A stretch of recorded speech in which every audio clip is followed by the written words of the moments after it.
I'm in Seattle's Ballard neighborhood at the corner of 57th Street and 17th Avenue Northwest, right by the Ballard post office here, the Ballard station here. It was right across the street from this post office at these condos where a woman, we'll see on surveillance video here in just a moment, was attacked by a man we have learned is homeless and might have admitted that he had just injected meth into his system before she was attacked. The woman was attacked with a pitchfork, and the man tried to get her purse, but a couple of good Samaritans, including the facilities manager of this building, came out and basically saved the day and held the guy down until cops could get here. So again, there's that surveillance video. We'll show you that in a second, and then we'll hear from the heroes in this story.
Thanks. So you saw this happening from an eagle-eyed view, No, correct? no. I was already down the ladder. I was at the bottom of the ladder, ending my day when I turned around because I heard the screaming. And where was her car? Right where that black one is, yeah. And then we chased him to just on the other side to that other stop sign, and he was kind of trying to, juke me, but luckily he had a backpack on, so I was able to just grab him, and within a split second we were on the ground rolling around, and that's when he piled on top of him too. He was able to get his hands and get him. I had his legs. A third guy finally jumped in. I mean, he was a squirmer. He was trying to get out of it, so he wanted out. Wow. So do you think just your intervention caused him to flee? I think so. What would you say? I think two people running at you screaming is enough to warn someone to stop whatever they're doing. Yeah. Wow. He kept looking back to me to see if he was losing me, but I closed the gap, luckily. Just able to get a hold of him. This woman must have been so grateful for you guys. I mean, Sure hope so. how does it make you feel to know that you really could have stopped someone from getting killed? I mean, obviously that I feel good about that. I just think it happens so much around here and not enough people are jumping in and helping each other out. We experience it every day.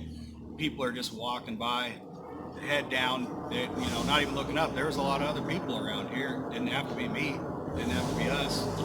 Could have been anybody stopping it, but everybody just, I don't know, minding their own business and don't want to get involved. But you could tell just by the noise of it, the sound of her scream and everything, that it was serious. And it was serious. What did she say to you? She didn't say anything to me. I never talked to her. I had to call 911 while we had him on the ground. I just yelled up the road. We made sure she was okay. We kind of got some head nods that she was okay and all that. And then we had to wait for the police to show up to get him. And then after that, it was interviews with the police and all that. And, A lot of folks would call you a good Samaritan. So, How are you feeling about that? like I said, just doing what I think you should do. Well, you had said, this happens a lot around here. What do you mean when you say it happens a lot? An answer to me. So just especially in this little area where we are, with me being down here about 2 months now, I've had to experience a lot of the homeless stuff going on, whether some of it's kind of peaceful and they don't seem to be bugging people, or some of them are violent, screaming, yelling, trying to break into stuff, trying to steal tools. So it's a daily battle. And when it becomes violent like that and everybody's just kind of trying to step back instead of helping this, this lady. It's sad that more people aren't automatically flocking to it, running to it to help instead of just trying to stay out of the way and mind their own business when you can hear this kind of screaming and, you can see what's going on. Look how busy it is right now. What did that scream indicate to you? Obviously, you knew it was something different. Big, huge scream for help and an obvious struggle. That's a woman. She needed somebody to help her, especially when a guy that's obviously on something and is high and has a weapon in his hand trying to stab her. Yeah. And was that the most shocking? I mean, it wasn't something we typically see every day, that device he had in his hands. Yeah, I mean, it wasn't a gun. It wasn't anything like that. So, he's got two hands. I got two hands. Figured let's stop it. I thought the worst case scenario was I was just going to chase him off. But as I started running, I started closing the gap to him. That's when I knew I could get a hold of him. And at that point, otherwise what? I'm going to see him back here the next day doing it. Yeah. Or worse. Relates to the building here. My name is Christopher Perry, CHRISTOPHER, Perry, PERRY. I'm a facility manager. I've been here for about 6 months.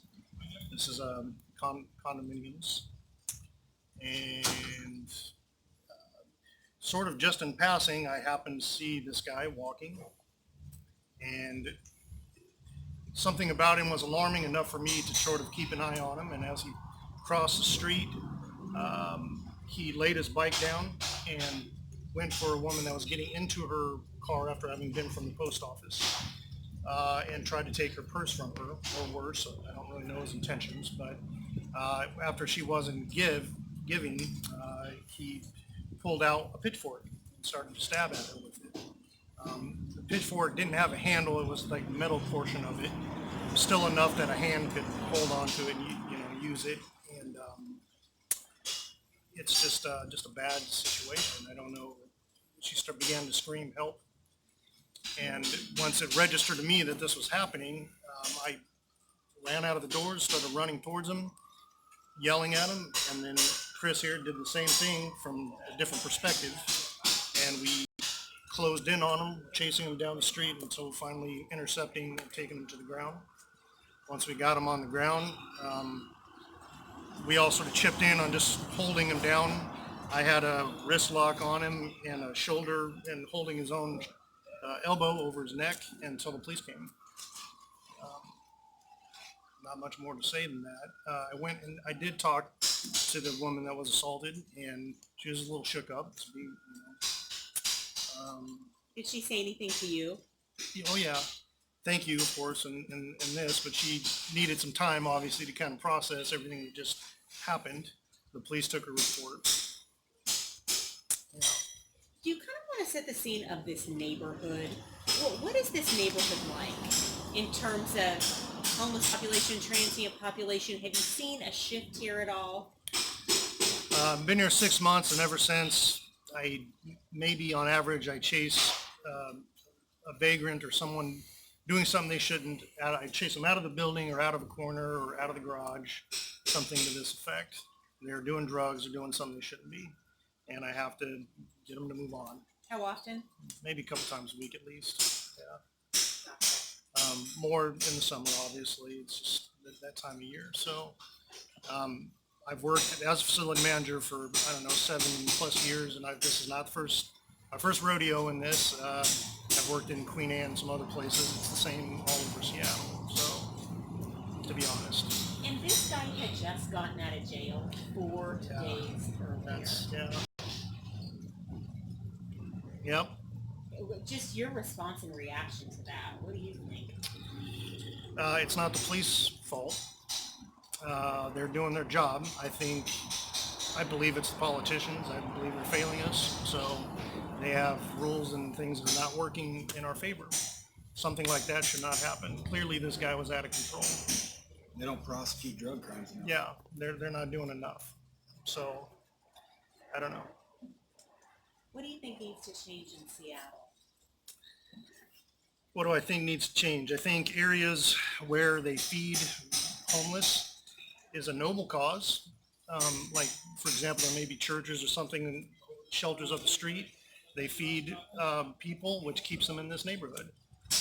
And it's sad. And I know it's a noble cause to feed people that are hungry, but when you have somebody like this who's will stop at nothing to get his fix, what do you? It's not helping. It's actually harming the community. So I don't know. I'd start with that. And this was all over this woman not being willing to hand over her purse. Yeah. Did you see him actually try to take the purse? Oh yeah. Wow. Can you describe that one more time again? What did that look like? What were his behaviors at that time? Well, number one, he was pushing a bike that had no tire on one of the wheels. Yeah, it had no seat. I mean, this thing was parted out or stolen, something. You could see part of the pitchfork coming out of the backpack or something there. You know, his clothes were kind of awkward, this kind of thing. I mean, stuff that you would normally go, it's not right, you know, something's going on there. Not my place to judge, but when this happens, you have to make a call, you know. What was it in you that spurred you, even though this was a dangerous situation, to thrust forward to help this woman?